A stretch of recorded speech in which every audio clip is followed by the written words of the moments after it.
Hello and welcome to the first edition of Ask the Gov. I look forward to answering your questions each week. Let's begin. The first question is from Mark Langen, and it comes from Twitter. Water quality in Iowa continues to decline. What is your long-term strategy for water quality in Iowa? Actually, in the Wednesday edition of the Des Moines Register, former Governor Tom Vilsack and Lisa Jackson, who's head of the EPA, both compliment Iowa farmers on reducing erosion and increasing the amount of wetlands. So actually we're seeing improvements in water quality. I just heard from our director of the DNR, Roger Landy, who pointed out that 20 years ago we only had 3 streams in northeast Iowa that could sustain trout. Now we're up to 30. So we are seeing improvements in water quality because of the changes that farmers have made, going to no-till, using filter strips and other things that have reduced pollution of our waterways. We need to continue to work with our farmers to improve.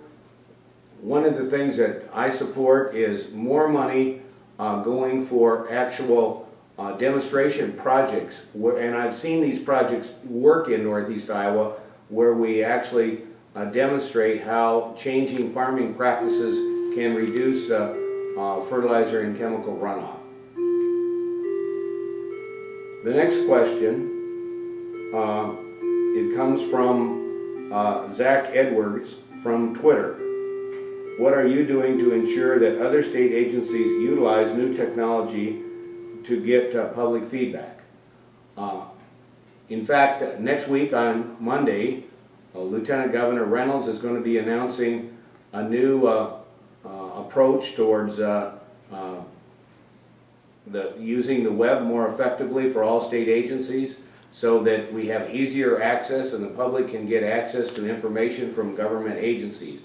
I will be signing an executive order to require all agencies to cooperate and collaborate with this, and so that we can have better information. And of course, we're committed to putting the entire state budget online so the public can have access to what the government is doing with your tax dollars, as well as you being able to get access to the services that are available through all the agencies in state government.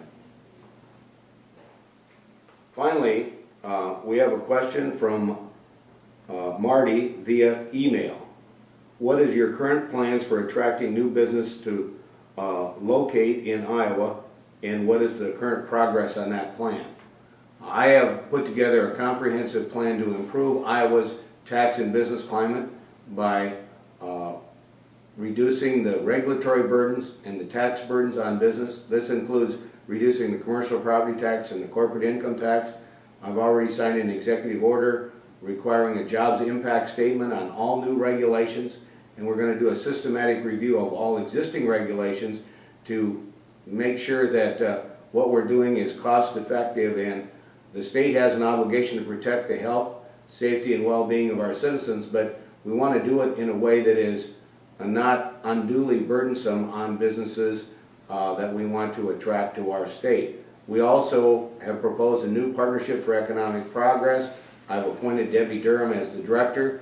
She's hit the ground running, and the Lieutenant Governor and I are working closely with her to attract new business and jobs. And just in the last week, we've had a company called Alltech, which is locating in Ames, a company called Valent that is going to be investing $144 million in Osage, creating 90 great jobs in biosciences. Cargill has also announced their intentions to build a complex near Fort Dodge.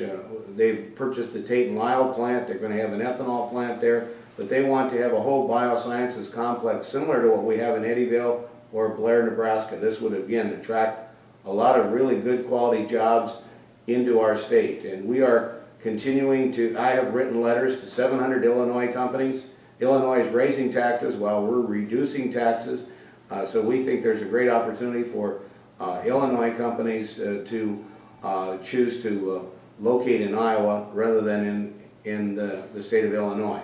And we're going to be working very aggressively through the closing days of this session to get our proposals on the new Partnership for Economic Progress and reducing the commercial property tax and corporate income tax approved. This will give us the tools I think that we need to aggressively market and promote Iowa as a great place for businesses to start up, to expand, and to grow.